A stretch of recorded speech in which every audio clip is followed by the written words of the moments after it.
Hello, good evening, and welcome everyone. Welcome to another Spotlight Endometriosis.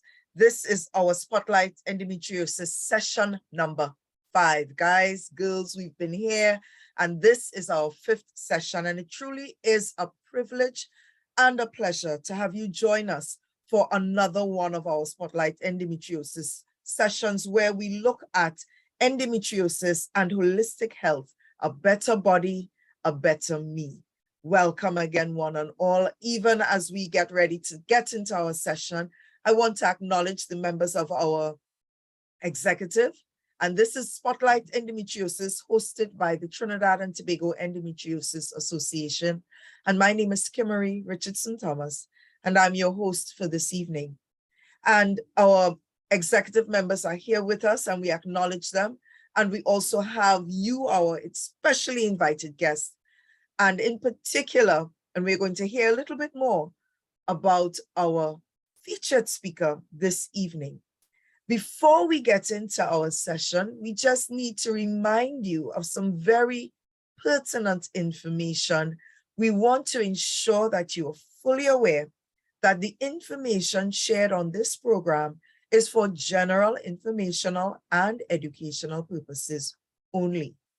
It does not constitute professional medical advice, diagnosis, or treatment for individuals. So please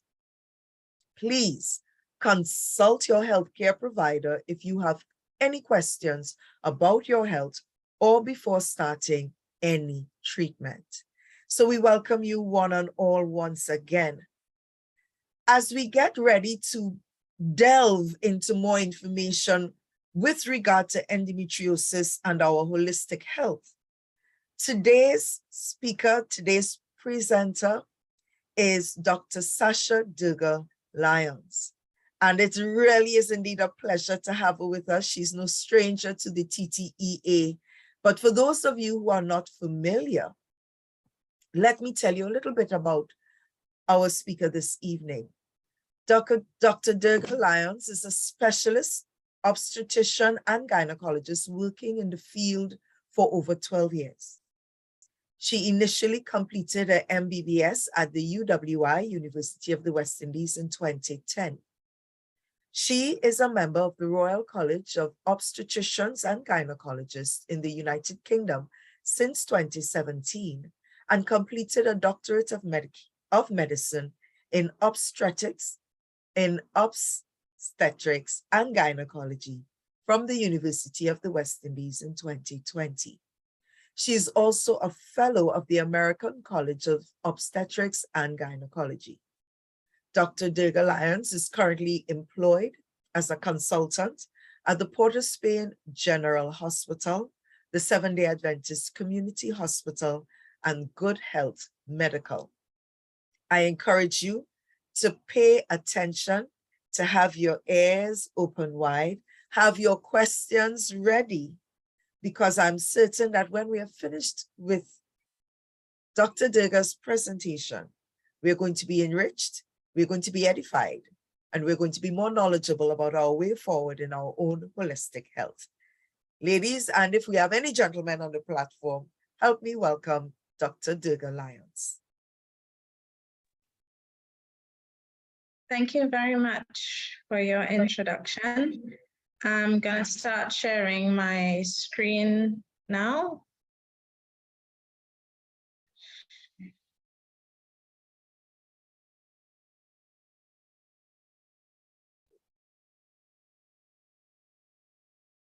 Excellent. So just confirming everybody can see my screen? Yes? Yes, we can. Okay, excellent. So essentially this talk follows the first one that I did in July, the end of July, which basically started with general endometriosis, general diagnostics and management. But now we're going to take it a step further and talk about complex endometriosis. And as usual, I have no financial disclosures, but we must start with a recap.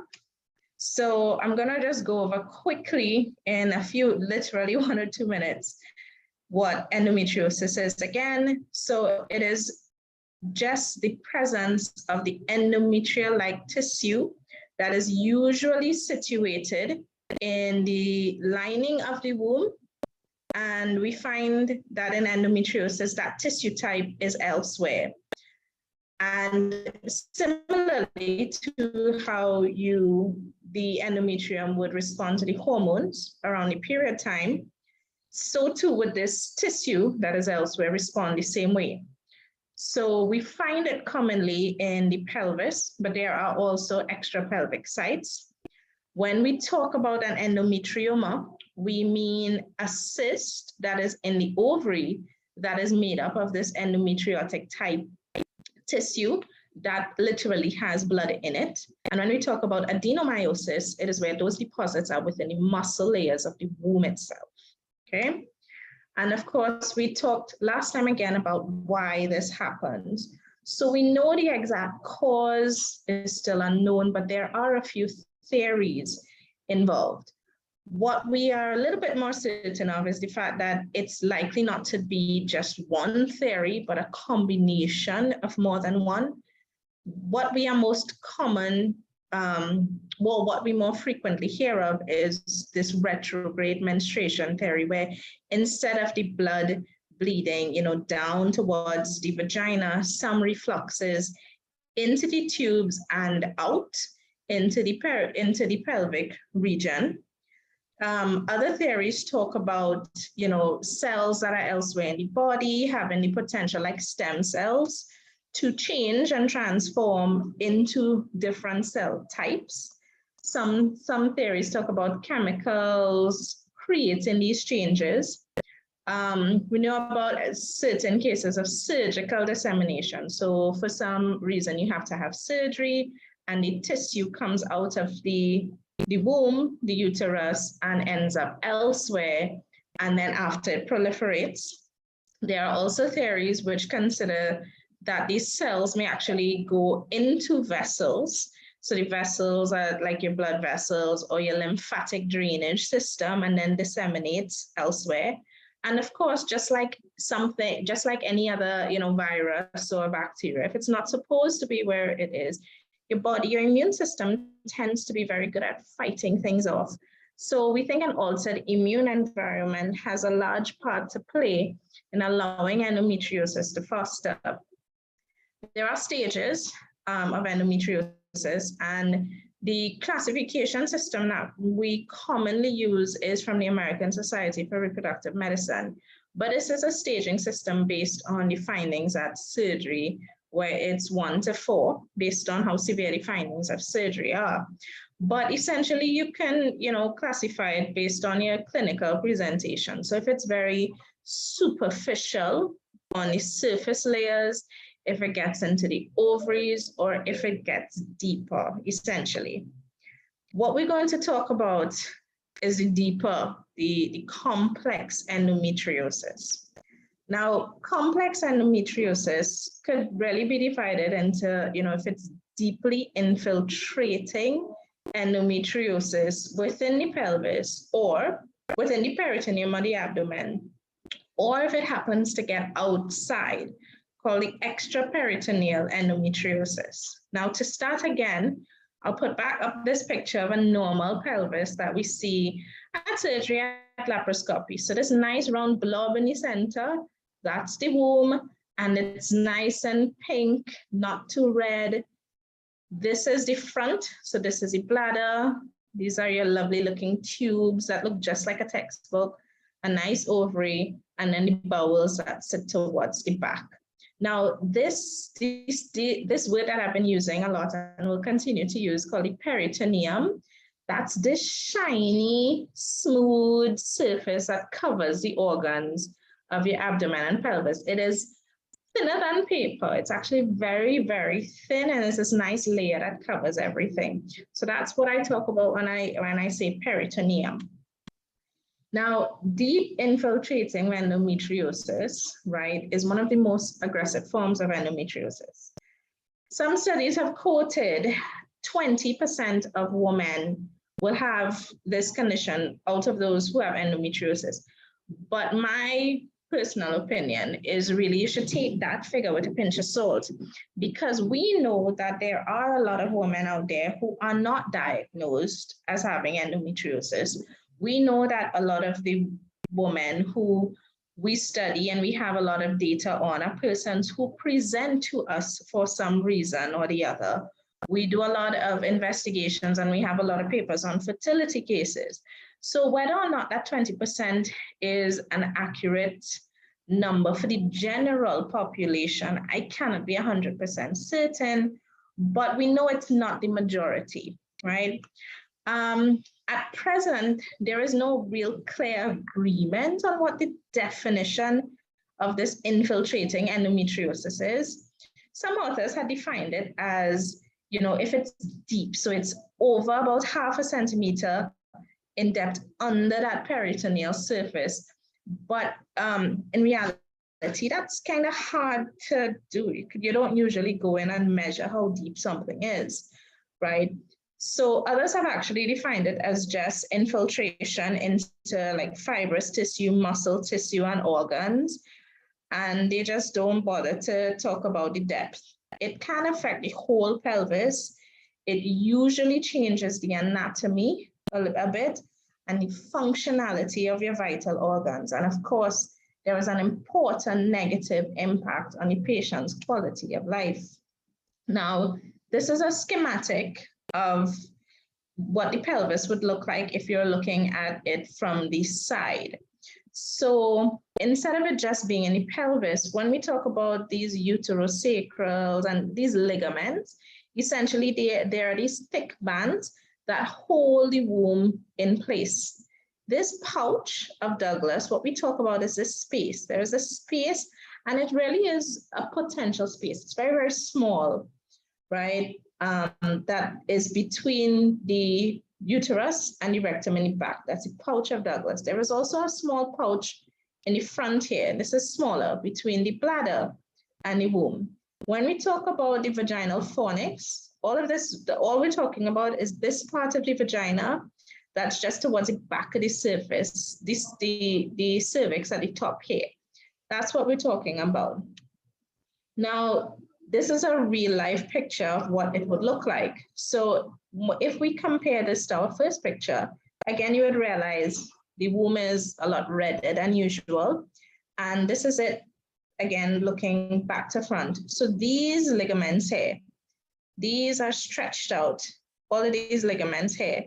And you can see this area here where a lesion was actually taken off. This is where endometriosis was deposited on these ligaments to the back. Now, if you have lesions like this, you would expect that a lot of your symptoms would be deeper and towards the back. So women would tend to present with a lot more back pain and commonly painful sex, deep intercourse when they get deep inside would be extremely painful. To the back here, you could actually see, again, looking towards here, this potential space. You can't even get into it because of all these lesions here in the pouch of Douglas. And when we talk about a frozen pelvis, we literally mean that. So it cannot move. Your organs are so stuck together from the chronic inflammation and bleeding that the scar tissue that has actually formed has caused the organs to not be able to move freely between each other, and they literally all stuck down together. And this is what an open surgery would look like. And I'm sorry if the pictures may be a little bit gruesome, but these are real pictures. And I think this was the best way to try to explain it, to see what it would look like in real time. So this is at surgery, an open surgery, and skin, fat. So it's through here where you get into the belly itself. And anybody could see, you can't tell what that is. This entire thing is just a mass of all different organs. That's actually womb and bowel and appendix and everything all stuck together, by the way. It's so stuck together, it literally is frozen. you sometimes have difficulty telling which organ is which, honestly, at surgery sometimes for these cases. So this is what a frozen pelvis is. Bowel endometriosis is where the endometriotic lesions actually get into your bowels, right? So again, this is another open surgery picture. So skin, muscle, so you can see my cursor here, skin, muscle, this is a womb, and you can see all this. All this is bowel here, and all these dark areas, and I'm circling here, actually endometriotic deposits that are actually on that bowel itself. And so therefore you would expect that patients with this sort of disease would have pain when passing stool. They could have a lot of bowel symptoms, diarrhea, constipation, cramping, bloating, but a lot of them would have blood in the stool, especially during the menses. And sometimes this can actually be confused for irritable bowel syndrome or inflammatory bowel disease. And that's where you have to be a little bit careful, because the two can have very similar symptoms. You can actually see sometimes severe bowel endometriosis at a colonoscopy. So you put a camera in and you can actually see the deposits coming through, right? And when if you have to take bowel out, this is how it looks. So you see scarring and all the endometriotic deposits within your bowel layers. And of course, similarly, if you could have bowel endometriosis because bowel is in the pelvis, you could have bladder endometriosis or any sort of urinary tract endometriosis because of the sheer vicinity of it. So the urinary tract tends to be involved between like 0.3 to 12% of patients with endometriosis. And out of all the organs, systems in the urinary tract, the bladder is the most common location that is involved. So you would find that the patients will complain of having blood in the urine during their menses. And because of that irritation and inflammation, they would have a lot of pain, they would have frequent infections, there would be this urgency, like you can't hold it, you have to go more often than usual, etc. So urgency and frequency. The urethra is that tube that drains the kidneys. So after the kidney makes the urine, that tube carries the urine down into the bladder for storage. And you have two of these on either side. And of course, it's a long course that they have to pass through to get to the bladder. So you can have endometriosis actually occurring with direct infiltration of the disease. But more commonly, what happens is that because of scarring, or having other masses, big cysts or anything in the pelvis itself, you would find that there is a compression effect, a compressive effect on the ureters. And then they tend not to work. And then what will happen is urine will not flow, it will reflux, and you can actually lose a kidney that way. Thankfully, most often, it's only one side that is involved most often. And of course, in cases like this, we involve urologists. And the scary thing about it is because you have two sides, some persons are absolutely asymptomatic. They have no symptoms. Some persons will present with, again, blood in the urine, this colicky sort of pain on the side. And then, of course, if the kidneys tend to be involved, then you would have your kidney function tests being deranged. So this is a borrowed image that I always put my sources once I borrow an image. So at laparoscopy, you see all this mass. You see this huge, big thing that they're trying to kind of get down underneath. And when they finally get down underneath, now you're finding this ureter, this tube here. So that tube, that ureter was buried under that mass, basically. And this one is bigger than what it usually is. So it was swollen because of the compression. And following that, you have these extra peritoneal sites. So anything outside that peritoneum that covers all your organs inside the abdomen and pelvis. And this we find, common enough. Umbilical wall endometriosis, abdominal wall endometriosis, and umbilical mainly so. So again, the frequency is somewhere just a bit less than 5%. And the patients would just usually start off with this little nodule that looks like a scar within the belly button itself. But every month, they'll have a little bit of bleeding. This is where that theory about previous surgeries come into play, because some cases have actually followed persons having laparoscopic surgery for endometriosis, where because you put that port through the belly button, there is a site now for these cells to travel and to come up to the surface. And in some cases, if it's not just that, it could actually be connected to a larger mass beneath, which could be suggestive of more extensive disease. The inguinal region is that region at the lowermost part of your pelvis leading to your groin. And the womb is suspended by some ligaments that kind of attach there. So we find that sometimes, we could get endometriosis coming down, going a little bit lower to the inguinal regions as well. And then you could have scar endometriosis in other areas. So post-cesarean section, post-abdominal surgery for any reasons. Again, these people would present with a lesion that tends to be hard over time, and then during their menses, they would bleed through these lesions. And this is one of the most severe forms, thoracic endometriosis. It is basically characterized by the presence of these lesions anywhere in that chest cavity, a thoracic cavity.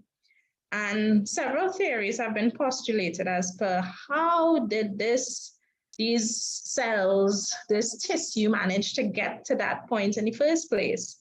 Again, they still, think about the first one, the retrograde menstruation, where you bleed, it gets out into the pelvis, and then because it's so extensive, it tracks further up. And then because it can't pass certain areas above the liver, it can go through the diaphragm and then into that space around the lung and then into the lung, which would explain why predominantly there's like a tenfold increase in this disease right versus left. You find more cases of this being on the right-hand side. But also that theory where they talk about the cells being disseminated through the vascular system or the lymphatic system and then find themselves deposited there too is a possibility, because again, sometimes you don't find disease that is extensive in the abdomen or deposited on the diaphragm or so. These patients would present with usually coughing up of blood during their menses. So they begin to cough, and every time they cough, they spit blood.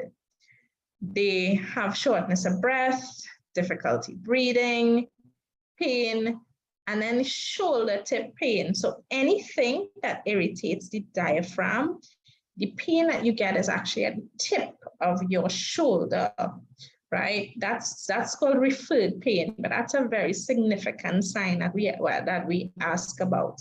So this is something that is really important. Now, this is how it would look on a chest x-ray. So if somebody, typically anybody who comes in with, shortness of breath or coughing up blood, they will get a chest x-ray. And on a chest x-ray, black is basically air, white is the bones, so anything gray in between is, tissue, fluid, etc. If you look at this x-ray, you'll realize that this entire side on the right is white out. That's basically because this entire lung is just filled with blood. So much so that the heart has actually been shifted and pushed towards the left even more, right? And that's one of the ways in which it could present. Other patients could present with, and sometimes you see this fluid level line within one side of the chest. You could actually see, if you use videoscopic surgery, right, deposits along the diaphragm, that sac around the heart, these areas around the lung, the lining that surrounds the lungs called the parietal layers. You could actually see all of that. And now that I've actually shown you how severe this could become, we have to talk about management. Now, in the prior presentation, I did put this slide up where I talked about using adjuncts, analgesia, hormonal therapy, and then surgical therapy. But then we were talking about milder forms of disease where we tend to use this ladder type way of intervening. The reality is that with complex endometriosis, there is no ladder. We can choose, we do combine treatments, but it's definitely not in a ladder version. We can go straight to surgical, we can go straight to hormonal, but more commonly surgical. And of course, involvement of other specialties, other multidisciplinary teams, essentially. So I started with the easiest one to deal with, the abdominal wall endometriosis. So in cases like this, it's not just about pain control. So you're not just gonna give somebody, pain medications. The idea is to stop the bleeding at these sites, to decrease the size of that lesion. So surgical treatment is preferable. And of course, it's not just that. So if you see a mass that is bleeding on the abdominal wall, out of the blue, you cannot just assume that it's endometriosis. You actually have to make sure it's not something else. So surgical resection actually allows for the appropriate diagnosis. And of course, to avoid any recurrence, we like to take a nice clean margin around the lesions. Sometimes these lesions, like I had said before in the previous slide when we were talking about it, can go deep. And it could be suggestive of more extensive disease. So sometimes fatty layers, muscles are involved. And that's why we like to do CTs or MRIs to actually determine the extent of the lesions before we even get into surgery. And this is why there is evidence as to why we don't tend to use hormonal therapy. Right? So there's no high quality medical evidence to say that it is always effective. But the reality is that using some sort of hormonal therapy can, to some extent, improve the symptoms for patients who don't want surgery. But once you discontinue the treatment, the symptoms will recur.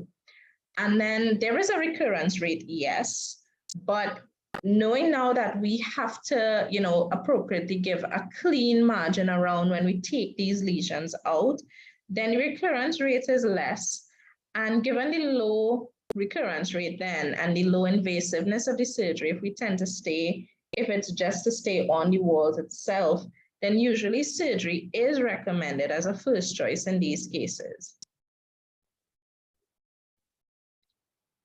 So, and urinary tract endometriosis.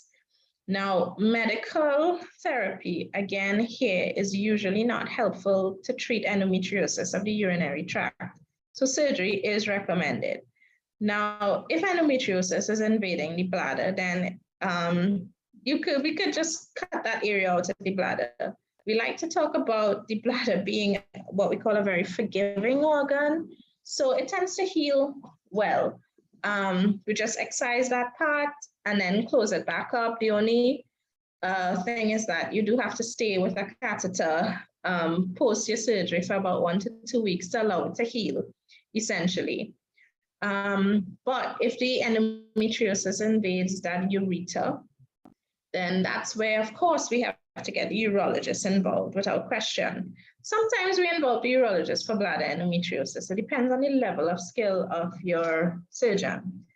But definitely for ureter, we do involve the urologist. So if it's commonly from compression, what we do is relieve the compression on the ureter. If there is a mass, we need to excise and remove the mass. If there is scarring, we need to try to get rid of some of that scarring to allow the ureter not to kink. And commonly, we put stents in. So that's tubes that go into the ureter kind of straighten it out to allow urine to flow nevertheless. And that's done by the urologist, where they go in again with a scope. So it's all minimally invasive. So they go in with a scope and pass this tiny flexible tube through the bladder and up to allow that ureter to stay open a bit and allow it to be less likely to be kinked. And in cases where it's bladder endometriosis, like on the image shown here, it's just to cut that lesion out and essentially repair that lesion. Urethral endometriosis can get even more complex because if it actually invades the ureter, or if the ureter, is damaged, because if you have so much significant scarring, sometimes it can actually get damaged while you are trying to get rid of the scarring. Then you'll have to repair, and then repair could mean rejoining. Sometimes it may not be able to be rejoined. Sometimes you have to shift the bladder upwards. Sometimes you have to connect it to the other side. Urethral surgery can get complicated. Bowel endometriosis. Now, endometriosis can affect any portion of the bowel, but the most common parts of the bowel are those that's in the pelvis, which is the sigmoid colon, and then the rectum. So those that hold and store the poop, essentially, the stool. And treatment of endometriosis of the GI tract, again, tends to be surgical, because a lot of the time medical treatment tends to be not as effective. Yes, there are times when we have those injections that we talked about again in the previous talk where it could shrink down the lesions to some extent, but that essentially still does not get rid of it entirely. And the idea is to get rid of it, especially when it's in the bowel. Thankfully, most cases of endometriosis don't go through and through the entire bowel. Sometimes it just stay on the surface so that you can cut and repair. But then sometimes you may have to actually resect large areas of the bowel. Unfortunately, when you have to resect large bowel, you need that to heal. And when you have to repair large bowel, you have to do this colostomy that a lot of people do not like. So this is where, you cut that portion of the bowel, and then you take that resected part, put it to the surface, and allow the stool to come out in a stoma where it's collected in a bag. And only when we think that the connection is healed, then the bowel surgeons, can go back into the belly and reattach and fix that. So thankfully, most cases are reversible, or it's just temporary colostomy that can be reversed. Now, I left this for last, yes. So infiltrative endometriosis is often challenging. So the decision for dealing with this, and this is where we talk about having that frozen pelvis, where you have disease that infiltrates organs, everything is just stuck down together, essentially. And this decision is dictated by, what the patient presents with, what's the stage, what's the severity, if you have fertility ambitions, and of course, the personal choice. So dealing with infiltrative endometriosis is highly individualized. There is no one thing that will work across the board for anyone, right? You have to look at a patient that's in front of you and deal with that one patient. Yes, medical therapy can control the symptoms, so it can stop the progression of the pathology, right? But keep in mind that the side effects derived from long-term treatment and then the risk of recurrence once it's actually stopped. Now, surgical treatment should only be proposed when it's necessary. So medical treatment has absolutely failed. We have fertility issues. We can't use hormonal treatment or so on. Because, as you can see from the previous pictures, surgery in cases like this is not easy at all. So this is a little table of all the therapies that we could use, even with infiltrative endometriosis. We know using hormonal therapy tends to be effective. There is some evidence of long-term safety, but again, some side effects depending, all right? We know that there is rapid return of the pain after the treatment is stopped. GnRH analogs, those are the injections that we talk about, the Zoladex and Electrum. This is what we have in this country. It is effective because it induces, it basically tells your ovaries stop working, shut down, so that then the effect of that would be, okay, tissue stop bleeding. But you can't, because you're giving somebody, you're telling an ovary to stop working. So it's like if you're putting that patient into a menopause very quickly. So there are side effects, right? So you do have those hot flashes. You do get that vaginal dryness during sex. You do get the irritability. You do get that bone pain. And then there is a degree of bone mineral density loss that you do get. It is reversible. It does come back after a while, but that limits the duration of use significantly. Sometimes we can go past that 6-month marker, but in cases like that, we do have to give you a little bit of extra hormone called add-back therapy to try to mitigate the side effects. Now, they have come up with a tablet version called Elagolix.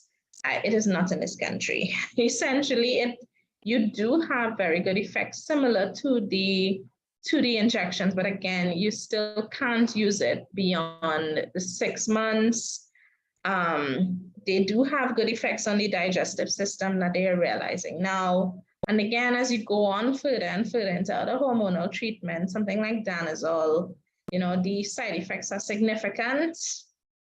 And aromatase inhibitors are not yet in use clinically, although you are going to see a lot of it on the internet because the studies are very promising, but they're not yet approved for clinical use as per last year. Things will change in the future, I'm sure. So again, we talk about this slide talking about the goal with surgical treatment. So of course, if you have, your ureters being kinked, or if your bowels are kinked and you are obstructed, of course, you will have to go in for surgery. In cases of infiltrating endometriosis, surgery would then become first line, and you will have to have a multidisciplinary approach. So you have to have your colorectal surgeons, you must have your urologist there as well. And that's essential to reduce the risk of complications and then hospital stay. So your surgical options are usually laparoscopic or open, which is your laparotomy. Now, we know laparoscopy has a better, we prefer it. You see better, it's minimally invasive, so the healing time is faster, it's less pain, and depending on the level of skill of your surgeons, you can do a lot. Laparoscopic surgery, the incidence of it started significantly going up since the 1990s. So there are a lot of surgeons who are very, very skilled in laparoscopic surgery, so they can do a lot. But there are cases where you simply cannot do laparoscopy. Because of the amount of scarring, the instrument simply just can't get in. When you have lesions that are very, very large, you can't, there is no place for your instruments to pass. We know that we've tried laparoscopy and we simply cannot, get the organs off of each other. We can't get the bowels off any further. It's so deep and so stuck down. We can't do it with the instruments that we have. And then open surgery will be needed. But open surgery, yes, there is more pain. Yes, there is more bleeding involved, higher rates of infection, longer hospital stays, etc. So we have to remember that even though we like laparoscopy and we prefer it, there are cases when it's simply not, appropriate for use. Thoracic endometriosis is where it gets even trickier. So you have to breathe. At the end of the day, you have to breathe to be able to live. So sometimes when your lungs first fill up with blood, then just like any other case, even if it's, traumatic or so where you get blood into your lungs, then the first line treatment would usually be like compressing it. So needle decompression or putting in chest tubes or so on. But then after a while, because it's endometriosis, it will recur. And then you're going to require further therapeutic management. We know that hormonal therapy works to some extent, right? But we need something. We can't just go starting off sometimes with the low level stuff. We need something to kick in fast and be effective to stop the periods, to stop the ovaries from working, to stop these tissues from bleeding, essentially. So injections, those GnRH agonists, tend to be the first line. But again, the recurrence rate is very high after you stop it, which makes it inferior to surgical therapy. But this is surgery of the chest that we are talking about. We're talking about going into your chest, which is no easy surgery. And of course, it is not done by gynecologists. That is thoracic surgery. But now they talk about VATS being the gold standard. So essentially what VATS is like laparoscopy in your chest. So video-assisted thoracoscopic surgery. So again, it's minimally invasive. Because you go in with cameras, you get to see the layers better. And you would, further use, again, skill of your surgeon, you can actually do a lot of procedures. So you could, resect areas, you could put in implants, you could, try to repair diaphragm and put in meshes, et cetera, et cetera. So this is considered now the gold standard. As per if we have this in Trinidad, I am not 100% sure, I'll be honest with you, because this is something, again, that's not done by gynecologists. And after all of that, I decided to put a few slides on some of the frequently asked questions about like complex endometriosis things, so to speak. So I put in a slide about endometriosis and fertility. So we know in addition to pain, we know endometriosis may reduce fertility. So the key word there is may, because most persons with endometriosis have no issue with fertility. But we do know the opposite is true. So persons presenting to a fertility clinic for investigation, about 50% of them will have endometriosis. So it's more the converse is true. And then this fertility issues tend to be more likely in those with severe disease. And it's a whole host of causes, really. It could range from, anatomical distortion, from scarring, the tubes being caught in scarring, adhesions, fibrosis, to having had so much ovarian cysts that they've been removed. You don't have much egg supply because of cysts being on your ovaries, to immunological disturbances and so on. We know that hormonal treatment will have no effect on fertility, right, or medical management. So it will not improve fertility. And the only time when we will use it for fertility is when we're using it for assisted reproduction. And also, of course, there's a contraceptive effect of a lot of these hormones, which means it's just simply unsuitable for somebody who's trying to conceive. So we find that in vitro fertilization, IVF, is an effective treatment, more so in those persons with less advanced disease, because the success rates are similar for early stage disease, endometriosis, and patients who present with other causes of infertility. However, we do know that women with more severe stages of endometriosis, they do have a lower success rate, even with the IVF. We do know that. endometriosis and pelvic infection. So a lot of the times, unfortunately, and I see this so much in Trinidad, a lot of patients who have delayed diagnosis will tell you they present to their doctors or, accident emergency, they present somewhere complaining of pain and they are told, hey, you have an infection, take some antibiotics and go home.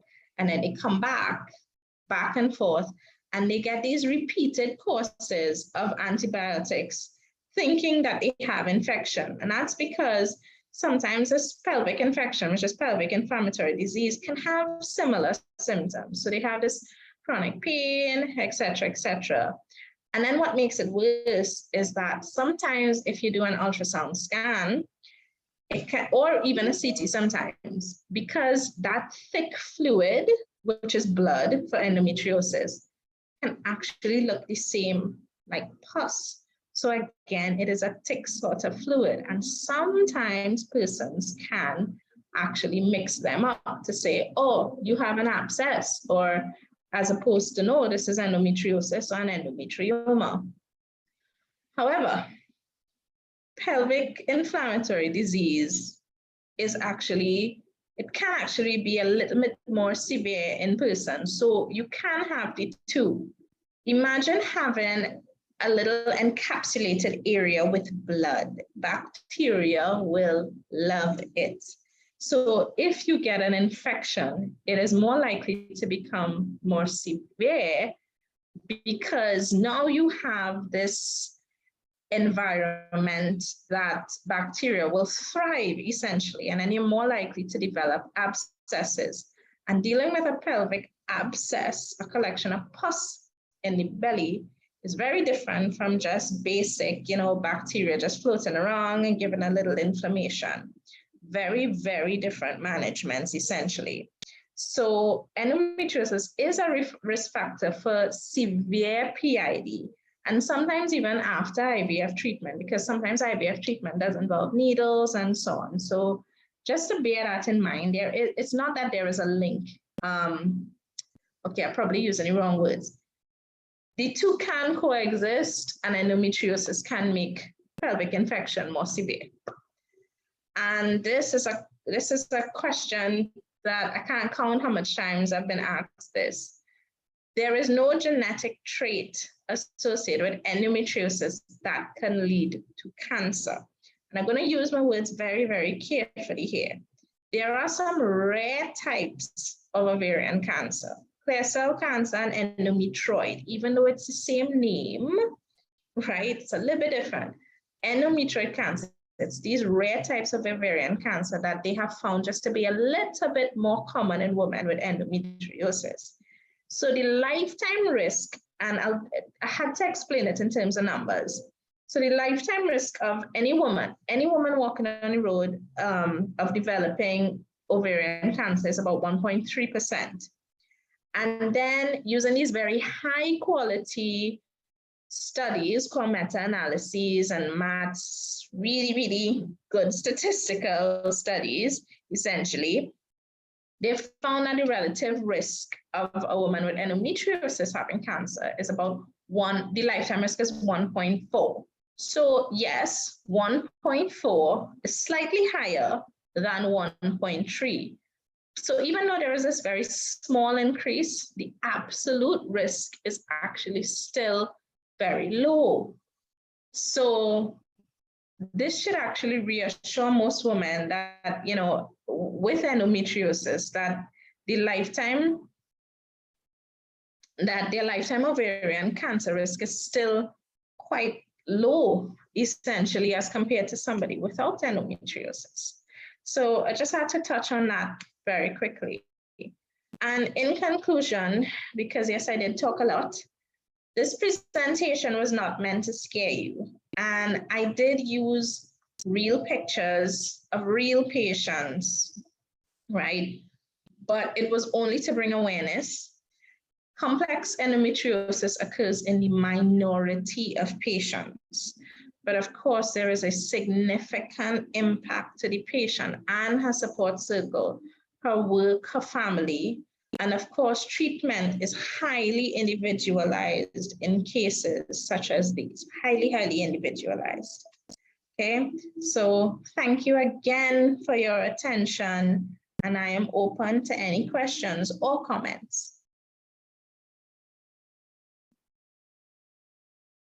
Thank you very much, Dr. Durga. Thank you very much for such an informed, detailed presentation. And we are going to go into the questions. We have a few questions that have already been raised. And I know that some persons, and thank you for adding that bit of a disclaimer about the reason for using the real pictures. And I can personally say that I appreciated the real, because very often when we see diagrams tend to speak to what may be assumed, what we may think could exist. But when we see it in a real live human being, it really sends home the message that we are dealing with a very real disease that real people face and real people are looking for solutions to. So thank you very much. So we want to go into our questions. And I know that there was someone else who wanted to share a question at this time. Someone who has Good evening, Tia Marie. Yes, Lisa, go ahead. Yes, forgive me. I'm opting to leave my my camera off, please. But good evening to you, Dr. Durga. So my question to you is, I had a TAH at age 27, right? Because I had already had at least 7 abdominal surgery, laparotomy, 1 laparoscopy. The first one was laparoscopy and the others were laparotomy. The TAH, of course, was laparotomy.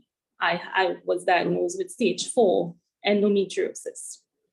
And of course, as you said earlier, from the moment I did the TAH, I was sent into surgical menopause.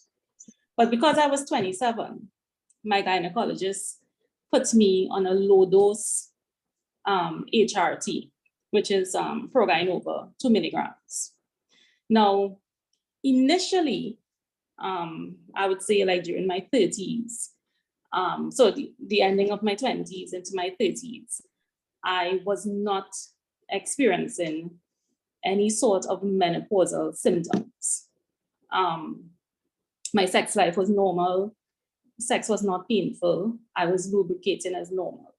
But now I am in my 40s, I'm 45. I have noticed within the last 5 years, so let's say that's when I would have turned 40, I have noticed I'm still on the Proginova. I was told I have to stay on it until I enter my 50s in order to protect my bones and my heart. But what the changes that I'm noticing now is that I am now experiencing hot flashes of hot flashes, the vaginal dryness, painful sex, and irritability, major one, irritability. So I'm becoming a very miserable woman in my young age. But one of my major questions is that even though I had that TAH at 27 and I am 45 now, I still feel like every month my body goes through a cycle, in the sense that I get what I may describe as PMS. So it's like I still have those all the ugly symptoms of endometriosis, except I don't bleed. So I'm getting the abdominal pains still. I'm getting the, as I said, the PMS, the irritability and stuff like that. So I'm not sure, is it the menopause? Is it my brain? Because by now my brain should know I no longer have my ovaries and my uterus. So I'm trying to figure out, why is it taking so long? Yeah. So theoretically, right now, again, I mean, after 7 surgeries, that's a tricky one. So I mean, obviously I wasn't the doctor involved, but I feel again your case is again highly individualized. HRT, because it's estrogen, yours will only be estrogen based, has a theoretical concern of actually flaring up any endometriosis deposits. Remember, this is deposits that's elsewhere. That's what endometriosis is. It's elsewhere in the abdomen, so in the peritoneal layers and so on. So there is that potential to flare it up. First, you've been having, very good symptoms for years. So I would expect that whatever flare is happening, it's minimal. I think at this point, you may have to talk to your doctor about a dose adjustment for your estrogen. Okay. And this is a strange thing though, because you're not on progesterone, so you don't need that whatsoever, right? Okay. Progynova is given as a daily dosing. So it's interesting that you say that you have very cyclical symptoms. That one is interesting to me. Yes. But yes. I think for you in particular, have to get the whole, all the information to be able to better answer your question. But there is a theoretical risk of that hormonal replacement therapy flaring things up after. Yes, but I think you need to talk to your doctor about a dose adjustment. And yes, we usually do give you hormonal replacement if for any reason you go into premature menopause up until the age of natural menopause, which is on average 51. Sometimes we can give it for longer, but then we have to have that talk about, the pros and cons of, when do the side effects come into play, et cetera, et cetera. Okay. Okay. Thank you very much, Dr. Durga. No problem. Thank you, Kimberly. Not a problem, Lisa.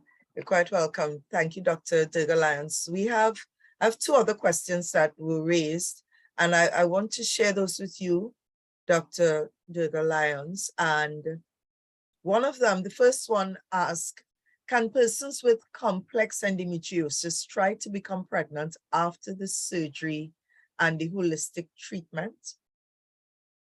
Yes. The answer in short is yes.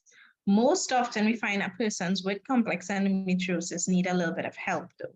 So that's where we would suggest IVF sooner for persons with complex endometriosis than, just waiting it out or using other therapies and so on. So for instance, if we go in the abdomen and, the tubes are literally buried in the back, we know the tubes are not functional. We know it's not going to work. Then I'm not going to say, oh, let's try this tablet and give you 6 months. Let's see what will happen, because I know it's not going to happen. So the best chances of success in cases like that usually is IVF, yes. Okay, thank you very much. And the other question, and I probably should have asked this one first, if surgery can cause the complex form of endometriosis, why is surgery still being recommended as the solution to endometriosis? All right, that's a very good question, because I understand where the confusion will come from. So the surgical theory is a theory, right? That's number one. And it's not that we do surgeries and then it automatically causes all these cases of endometriosis. No, it's that there are cases of endometriosis that can be explained by having previous surgery. So those cases where it's on a scar, yes, those cases we say yes. So they happen to be seeding of the tissue towards it. So it's not like if we go with the intention of, surgery and then the intention is, it to cause spread. That's really not it. So surgery is necessary in a lot of these cases to completely excise these deposits, right? That is very important. And again, why we prefer laparoscopic surgery is that the chances of scarring with laparoscopic surgery is about 2%. And open surgery with the bikini line cuts, the risk for 1 one bikini line cut procedure would be somewhere around 25%. If you do those lovely midline ones where you have to cut straight down the middle, then the chances are more than 50 to 75%, or even close to 100% of having scarring. So the idea is we prefer laparoscopic surgery. The chances of then seeding to then get endometriosis are actually very small. You know, it has to do a lot with surgical technique and not allowing spillage of certain contents, and to not allow the actual fluid, etc., to get to certain points. So that's the reasoning. Okay, well, thank you. That clears up some of the confusion. It clears it up quite well. There's a question in the chat, and if you can provide some clarity here. Are all cysts caused by endometriosis, and what is the treatment for cysts? Oh, no, definitely not. So the ovary is one of those lovely organs that has so many different layers. Therefore, so much potential to cause a variety of cysts. And most cysts are not endometriosis. That's the first thing. Most cysts are what we call functional cysts. And a lot of people get this kind of mixed up when they talk about polycystic ovaries. It's not that the ovary is filled up with literal cysts. So the definition of a cyst is a fluid-filled sac, yeah? But then when your ovary starts to produce eggs, it's produced in a tiny fluid-filled sac. So on an ultrasound, it would appear to, be a cyst, and that's what our sonographer would use. I wouldn't use that word because I realize that a lot of persons get mixed up with it. So I use the word follicles, yeah? So most often follicles are like less than 5 centimeters. That's sizable for a lot of people to say, wow, that's big. No, that's usually, so we don't do much for very simple ones. Then you have other cysts that could form from other things other than these egg-producing parts of the ovary. You have deeper tissues. You have some that come from when you were being created, as in from an embryo, where those cells, they have what we call stem cell potential, where they could turn into anything, But endometriomas are actually not the most common types of cysts in the ovaries. There's a whole heap of them. Thank you. And it's interesting too, because I liked how you mentioned that the ovaries, and you smiled when you said it, how complex it is in all of these layers, because I always describe my own ovaries as a minefield, as a biological minefield. There's so many things that are happening that it gets very complex, especially when we talk about endometriosis. Another question, and I actually had this as one of mine, and I saw someone else raise this. We want to have a little more clarity in terms of how can you diagnose irritable bowel syndrome? Well, not irritable bowel, the bowel endometriosis.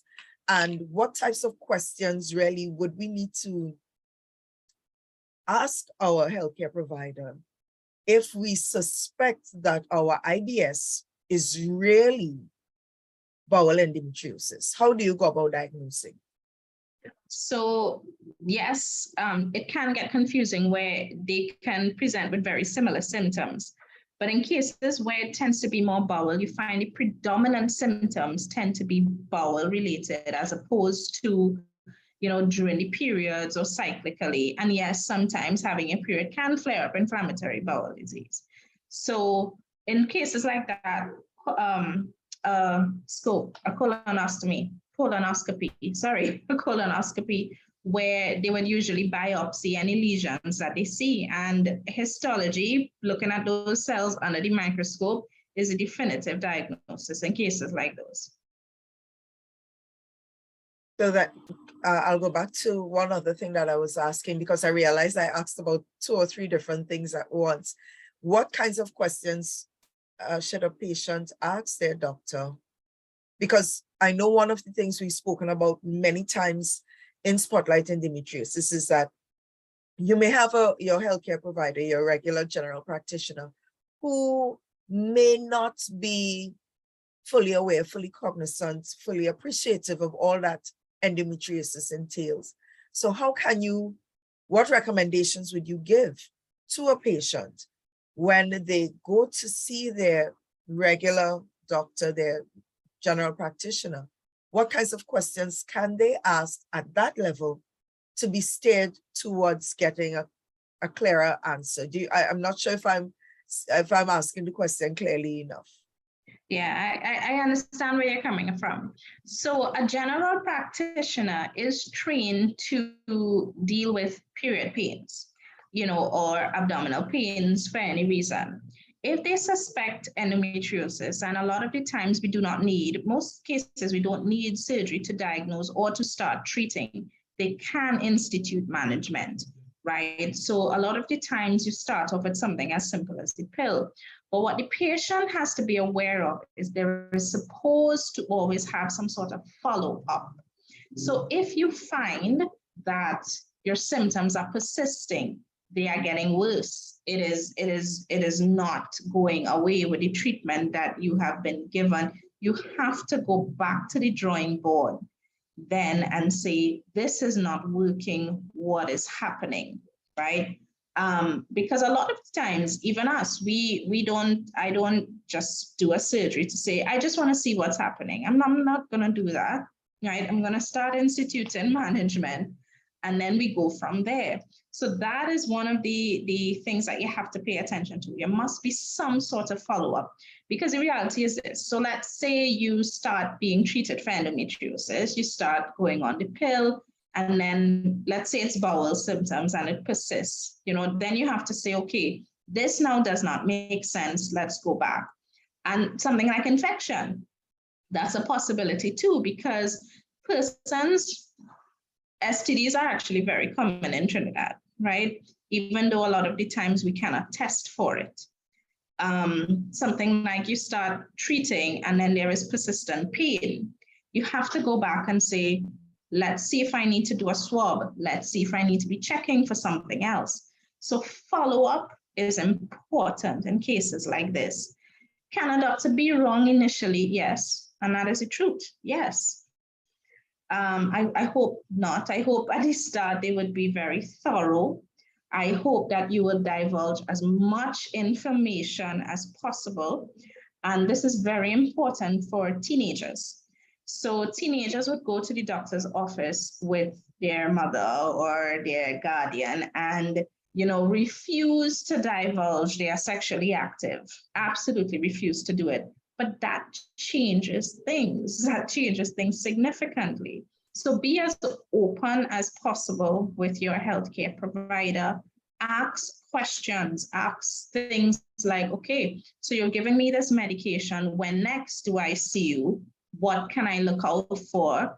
How soon should I expect to have relief? That is something too that you should ask, or you should be told, because a lot of these hormonal medications, they don't work in a one. You're not going to expect to get relief, the next day.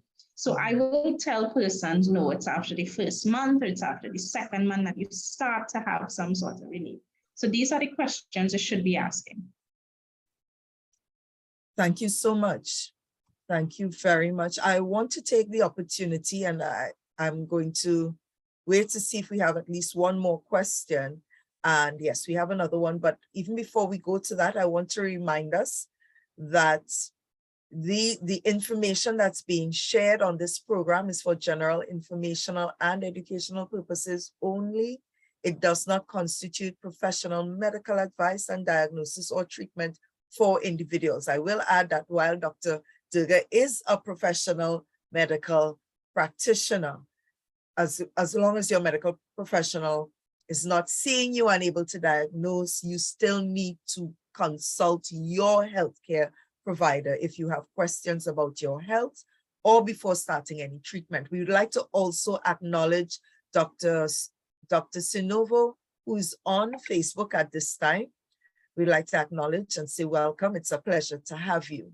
We have one more question just got posted. Can you explain the connection or correlation between pelvic infection and STD? can there be a misdiagnosis? You're muted, Dr. Durga. Okay, sorry. So pelvic infection is basically any infection that goes kind of higher than the vagina. So it can get into the womb, into the tubes, and out in the general pelvic cavity. STDs, I don't think this is this number is from our population. STDs, commonly gonorrhea and chlamydia, can account for about 40% of these cases. So the other 60% are other bacteria. So commonly, there are bugs that move. We know this. There are bugs that could come from the bowel that can go higher up. So the connection and the correlation is that STDs can commonly cause a fulminant pelvic infection, but not all pelvic infection is caused by STDs. So if I have somebody who presents with pelvic infection or pelvic inflammatory disease, I do suggest to them to do STD testing. And the antibiotics that we do give, even though we can't test for everything sometimes in our setting, I will actually cover for the most common organisms, and I will go ahead and treat for something like chlamydia and gonorrhea. And those antibiotics tend to actually cover some other bugs as well. So that's the connection. Thank you very much. And I think that was clearly explained. And I know that we had a lot of clarity this evening. I felt as if I were in a biology class, an advanced biology class, with the kind of detail, the level of knowledge that was shared. And I want to thank you, Dr. Durga, for taking the time to speak with us again at our Spotlight Endometriosis. I want to thank all of our participants and the members of our executive for joining us again for another Spotlight Endometriosis session 5. And feel free to share your questions. You can visit our Facebook page, the Trinidad and Tobago Endometriosis Association. Share your questions, and especially if you may have questions for Dr. Durga-Lyons, we can forward them to her. But we want you to always remember that the Trinidad and Tobago Endometriosis Association is your venue, your forum, your home for all things endometriosis and your support. Because one of the things that we've recognized as patients, as persons diagnosed with endometriosis, persons suffering from endometriosis, what makes the pain a little more bearable is knowing that we have support and that we can find answers. So thank you again, Dr. Durga-Lyons. Thank you to all of those who joined us on Zoom and those who are there with us on Facebook. And thank you to all of the members of the executive of the TTEA. And we wish you a very, very pleasant good evening and goodbye.